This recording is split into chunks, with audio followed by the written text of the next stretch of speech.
যদি আপনার পানি লেয়ারটা নিচে বসে যায়, 10 ফিট থেকে 15 ফিট 20 ফিট নিচে চলে যায়, তো পানির জন্য যদি আপনাকে হাহাকার করে বেড়াতে হয় তো মনটাতে দুঃখ হবে কি হবে না? 100 বার ভেবে দেখুন যে দুঃখ হবে।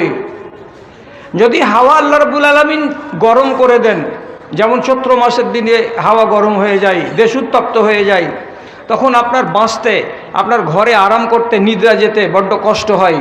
তাহলে তখন যদি আল্লাহ রাব্বুল আলামিনের একটা নিয়ামতের ভেতরে সামান্য বদল চলে আসে তখন আপনার কষ্ট হয়। জানুয়ারি মাসে ঠান্ডাটা যখন অধিক মাত্রায় বেড়ে যায়, এটা আল্লাহর একটা নিয়ামত, তখন আপনার যদি জানে কষ্ট হয়।